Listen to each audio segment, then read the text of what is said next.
Hey guys welcome back to tech with Abhino episode number 46. അങ്ങനെ നമ്മുടെ channel 10K ആവാൻ എനിക്ക് കുറച്ചൊരു 100-200 സബ്സ്ക്രൈബേഴ്സ് മാത്രമേ വേണ്ടൂ. നിങ്ങളിപ്പം ഈ ഒരു വീഡിയോ കാണുന്നവരുടെ സബ്സ്ക്രൈബ് സപ്പോർട്ട് നമുക്ക് സിമ്പിളായിട്ട് ആ 10K എന്ന് പറഞ്ഞ ഒരു വലിയൊരു അച്ചീവ്മെൻറ്റ് നമ്മൾ സിമ്പിളായിട്ട് അച്ചീവ് ആവുന്നതായിരിക്കും. അപ്പോൾ വീഡിയോ ഇഷ്ടപ്പെടുവാണെങ്കിൽ ഒന്ന് സബ്സ്ക്രൈബ് ചെയ്ത് സപ്പോർട്ട് ചെയ്യാം കേട്ടോ. ഫസ്റ്റ് ഓഫ് ഓൾ ഇന്നലെ മോട്ടോറോളയുടെ എഡ്ജ് 60 സ്റ്റൈലസ് എന്ന 23,000 രൂപ റേഞ്ചിലെ ഫോണിൽ സ്റ്റൈലസ് ആയിട്ടുള്ള പെന്നടക്കം വന്ന ഒരു കിടിലനായിട്ടുള്ള മോഡലായിരുന്നു സ്റ്റൈലസ് എന്ന മോഡൽ. പെന്നിൽ ഒരുപാട് ഫീച്ചേഴ്സ് ഞാൻ ഡെഡിക്കേറ്റഡ് ആയിട്ടുള്ള വീഡിയോ ചെയ്തിട്ടുണ്ട്. നിങ്ങൾക്ക് കാണാൻ താല്പര്യമുണ്ടെങ്കിൽ ഒന്ന് പോയിട്ട് നോക്കാം കേട്ടോ. നല്ല ഫോണാണ്. ആ പ്രൈസ് പോയിന്റിലെ ഒരു ബെസ്റ്റ് ഫോൺ. ആ സെയിം പ്രൈസിലാണ് എഡ്ജ് 60 ഫ്യൂഷൻ എന്ന ഫോൺ ഉള്ളത്. അതിലേത് വാങ്ങണ്ടേ എന്നുള്ളൊരു കൺഫ്യൂഷൻ ആയിരിക്കും. ഞാൻ അതിൻ്റെ ഒരു കമ്പാരിസൺ വീഡിയോ ഉടൻ തന്നെ ചെയ്യുന്നതായിരിക്കും.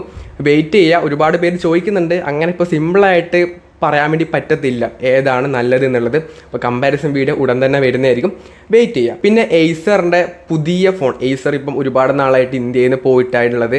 ഇപ്പം അവരുടെ പുതിയൊരു ഫോണായിട്ട് വരുന്നുണ്ട്. ഈ വരുന്ന ഏപ്രിൽ 25-ാം തീയതിയാണ് അവർ ഫോൺ ലോഞ്ച് ചെയ്യുന്നത്.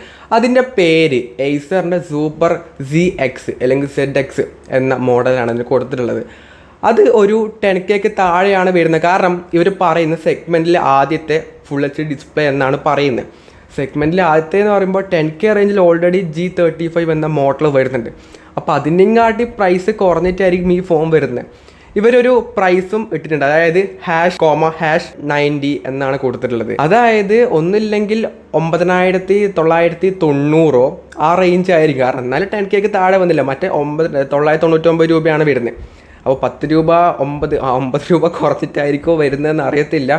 എന്തായാലും 10,000 രൂപയ്ക്ക് താഴെയാണ് ഈ ഫോൺ വരുന്നത്. ഡിമെൻസിറ്റിയുടെ 6300 ചിപ്സെറ്റ് വരുന്നുണ്ട്. 64 MB ക്യാമറ, 5000 mAh ബാറ്ററി ഒക്കെ ആയിട്ടാണ് ഈ ഫോൺ വരുന്നത്. ഡിസൈൻ വൈസും ഒരു സർക്കിൾ ക്യാമറ മൊഡ്യൂളാണ്. നമുക്ക് നോക്കാം, ഇറങ്ങി കഴിഞ്ഞിട്ട് നോക്കാം. പുതിയൊരു ബ്രാൻഡ് വരുന്ന പോലെയല്ല, ഓൾറെഡി പണ്ട് ഉണ്ടായവരാണ്, പിന്നെ നിർത്തിപ്പോയതാണ്. വീണ്ടും ഇന്ത്യൻ മാർക്കറ്റിലേക്ക് എയ്സർ വരുന്നുണ്ട്. നമുക്ക് നോക്കാം ഇറങ്ങിക്കഴിഞ്ഞിട്ട് എങ്ങനെയാണെന്നൊക്കെ നോക്കാം. മിക്കവാറും സ്റ്റോക്ക് ആൻഡ്രോയിഡ് ആണ് ഉണ്ടാവാൻ വേണ്ടി പോകുന്നത്.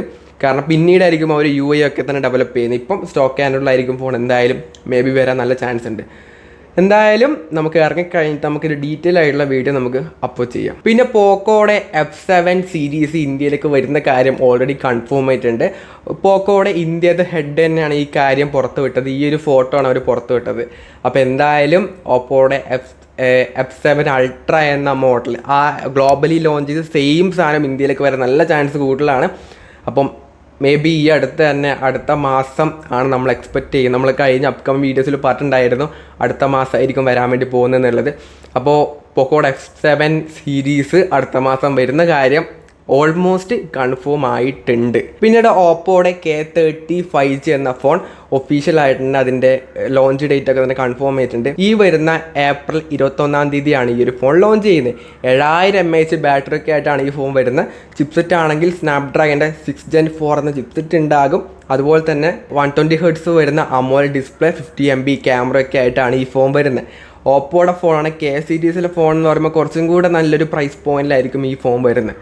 കമ്പാരിറ്റീവ്ലി ബാക്കിയുള്ള പോലെ ഭയങ്കര ഊള ഫോണല്ല. കാരണം കഴിഞ്ഞ വർഷം ഇറങ്ങിയ 12X എന്ന മോഡൽ ആ പ്രൈസ് പോയിന്റിൽ അത്യാവശ്യം നല്ല ഫോണായിരുന്നു. ബെസ്റ്റ് അല്ല, എന്നാലും അത്യാവശ്യം നല്ല ഫോണായിരുന്നു.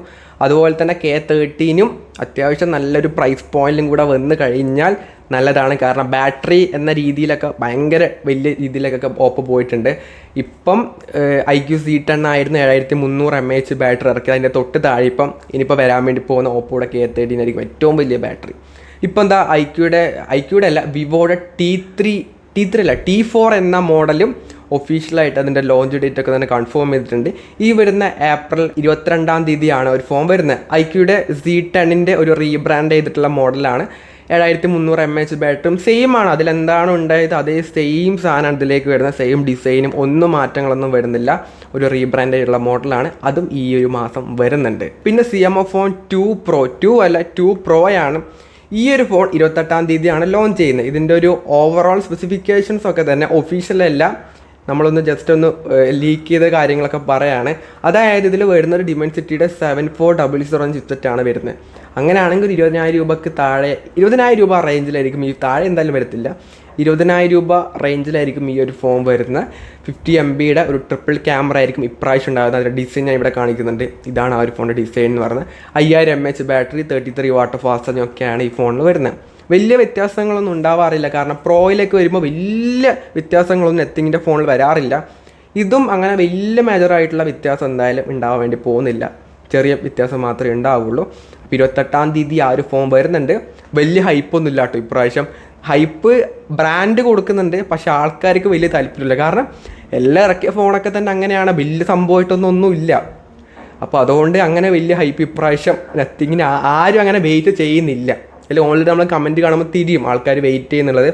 ഇതങ്ങനെ ആരും വെയിറ്റേ ചെയ്യുന്നില്ല. പിന്നെ ഇൻഫിനിക്സിൻ്റെ പുതിയൊരു ഫോൺ വരുന്നുണ്ട്. ഇൻഫിനിക്സിൻ്റെ നോട്ട് 50S എന്ന മോഡലാണ് ഈ വരുന്ന ഏപ്രിൽ 18-ാം തീയതിയാണ് ഈ ഒരു ഫോൺ ലോഞ്ച് ചെയ്യുന്നത്.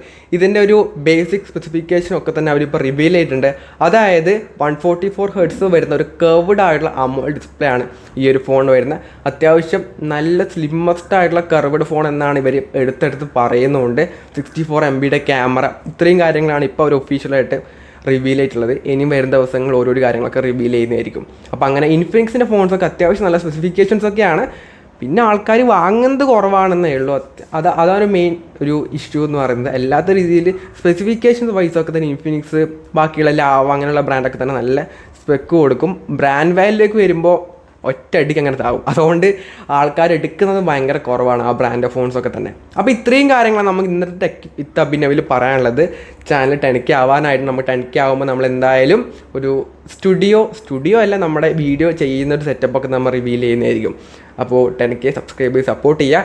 ഈ ഒരു വീഡിയോ യൂസ്ഫുൾ ആണെങ്കിൽ ലൈക്ക് ചെയ്യുക, ഷെയർ ചെയ്യുക, സബ്സ്ക്രൈബ് ചെയ്യുക. So it's Abhinav signing off. By.